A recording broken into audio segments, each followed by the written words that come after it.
Give me your thoughts on TikTok. I know that you dug into some of the research around that, the way that it's been weaponized, and also the impact that it's having on young people. So let me just start off by saying I love TikTok. I think it's an extraordinary product. I think it was genius to take a platform and say it shouldn't be social. It's not about what your friends think about you. It's not about choices. It's not about finding anything you want, like YouTube. It's not about, feeling bad about yourself because you don't have a six pack or you're not as rich as your friends on Instagram. It's about a streaming media platform where there's no choice. You have one choice. You tap the logo and it immediately starts calibrating based on what you like, what you swipe up, swipe down on.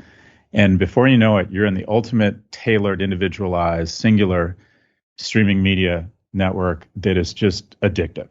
I could go on to TikTok right now and for a couple hours just watch it. I think my 12-year-old boy, if he had his way, would disappear into his room with his phone, put diapers on so we could watch TikTok for 72 hours straight and not have a bathroom break. I think this thing is an amazing product.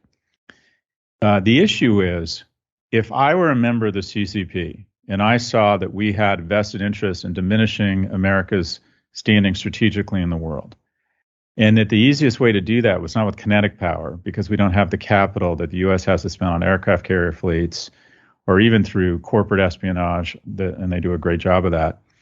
I would just take my thumb and very elegantly and insidiously put it on the scales of content that reflects America in a bad light. So whether you're Kim Kardashian or Joe Rogan or Jonathan Haidt, a lot of your content reflects America in a very positive light. And a lot of your content highlights the problems we have. It would be very easy. I believe they're doing this now. I think they'd be stupid not to do this and put their thumb on the scale of content that says our elections are being weaponized. Racism in the U.S. has not gotten better. It's gotten worse. That capitalism does not work. That you can't trust your leaders. And slowly but surely raise a generation of Americans, of civic leaders, military leaders, business leaders that feel bad about America and also aren't focused on the human rights violations in China.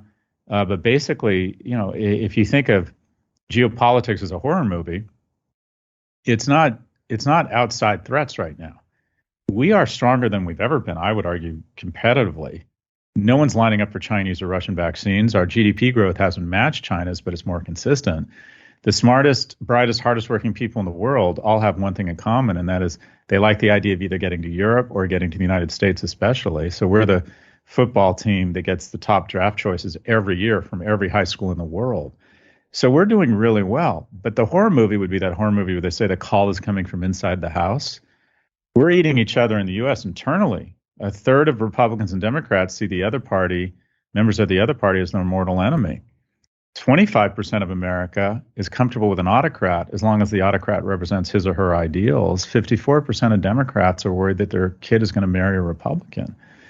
And so the fastest way to atomize, or the fastest way to defeat an enemy, is atomize them. And I think TikTok, when you have kids under the age of 18 spending more time on TikTok than they spend on every streaming media company combined, would we be comfortable with Netflix, Hulu, Disney Plus, HBO Max, all being owned by China? And I don't think we would.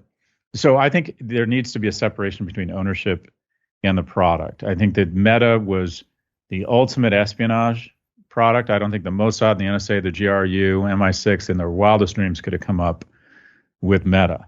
And I think we're going to find out that our ability to take out some of these Taliban leaders has been a function of their niece being on Instagram. We GPS drone them.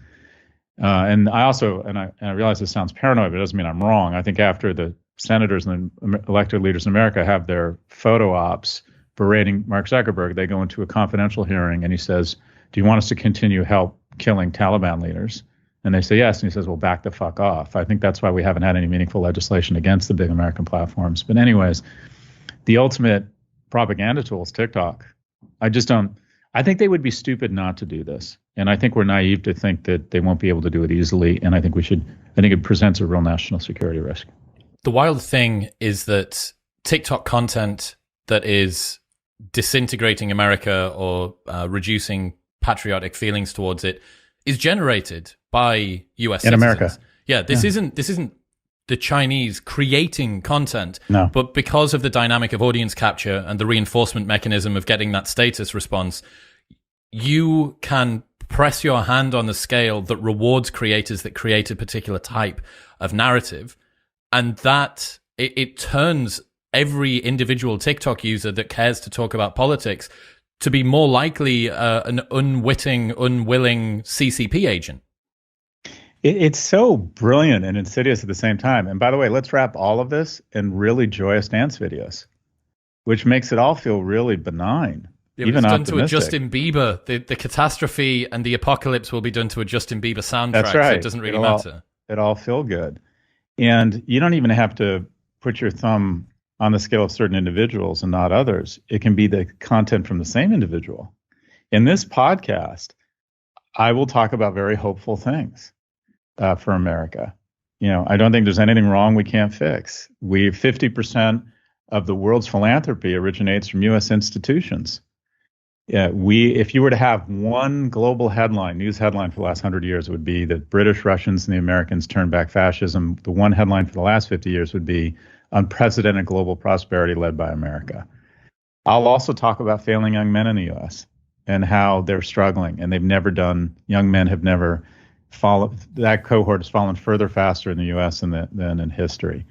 If you're TikTok and you have a series of 30-second clips, and you're with the CCP, which narrative do you want to see rolling more often? And it's just super, super easy. They could just they don't need to produce their own content. They just need to tweak the algorithm to say, in the same 60 minutes, an individual will have pro and anti-American content. And we're just going to slowly but surely dial up the anti-American content. And it's from someone you trust. It's from someone who also has pro-American content, so you think their content is credible. Let's create a lot of doubt about the efficacy of the vaccines. When there's thoughtful discourse on both sides, I would argue 90+% of the thoughtful discourse about vaccines says on a risk-adjusted basis, you should get a vaccine. And then 10% or less is doctors saying it alters your DNA. If I'm the CCP and I want to create controversy and I want to get us hating each other more, let's make that content 50-50. Let's have everyone go at each other over the vaccines. So I always say, just quite frankly, if I were them, that's what I would do. Why spend money on aircraft carriers? Why compete on a level playing field when we have this Trojan horse the size of Montana residing in the U.S., and we have this vehicle that the upcoming generation of Americans love, and just a few small tweaks, and slowly but surely, they won't even know. The movie The Sting, I don't know if you saw it, with Robert Redford and Paul Newman, but the key to a great con is the mark never knows they were conned. We're all victims of propaganda right now. We all see on the left and on the right that sways our view, but we don't think we've been fooled. It's much easier to fool someone than convince them they've been fooled. Because to acknowledge you've been fooled is like saying, I acknowledge I'm an ass. I'm acknowledge someone's gotten the better of me. And people don't like that. So I think it's happening now, and I don't think we know what's even happening to us. We also don't know what's happening in China. I don't know how much truth is behind this, but I've heard that the Chinese algorithm on TikTok shows a very different sort of world. It's young Chinese people doing engineering and being smart and conscientious and admirable and patriotic. Another consideration is 9.6 trillion minutes of Netflix watched in 2021, 22.6 trillion minutes of TikTok watched in 2021. Given the fact that a TikTok video at most can be 60 seconds and probably the average Netflix thing is 30 minutes, that blows my mind. It's just, it's staggering. And to your point, the TikTok version, or the Chinese version of TikTok, and it's Douyin, it's all aspirational. Look at this kid from Shenzhen who's a concert pianist. Look at the incredible research we're doing. Look at these kids, what they're building in their high school. It's all uplifting. No politics. I mean, none at all. So this is what the Chinese have decided they want their youth to see. Could that not be an argument that in China, talking about the CCP in any way that's not positive would be difficult to do, no matter how you put your finger on the balance of the platform? They have a broader structure that stops people from doing that. 100%. And some people would argue they shouldn't be our role model.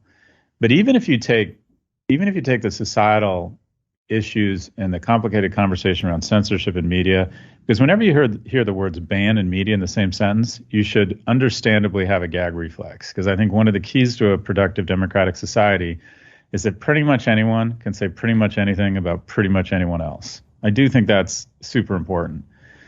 But push that aside. Should Chinese sectors and companies have unfettered access to our markets when we have absolutely none to theirs? Twitter, Google, Meta, what's our access over there? Zero.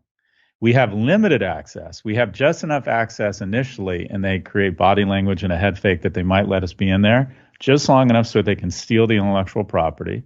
They then prop up a local entrepreneur, fund that local entrepreneur, and their attitude is, we can steal the Google algorithm or create something, a reasonable facsimile, and there's probably a $200 or $300 billion company search engine that can just feed off the domestic market. What do you know? It's Baidu. Why on earth are we going to go the Western way and go do what Italy or South Korea does and let our newspapers go out of business and let all of the shareholder value transfer to California? I mean, you got to admire them. From a Chinese standpoint, really it's impressive. smart. It's really. Meanwhile, they're limiting the amount of time that their children can play video games. 1 hour between 8 and 9 p.m. Friday, Saturday, Sunday per week. That's it. The only way that you can play games is through a streaming service. The streaming service they just flick the switch. It's just not on. You can't do it. What's happening, people? If you enjoyed that, then press here for the full, unedited episode. And don't forget to subscribe. Peace.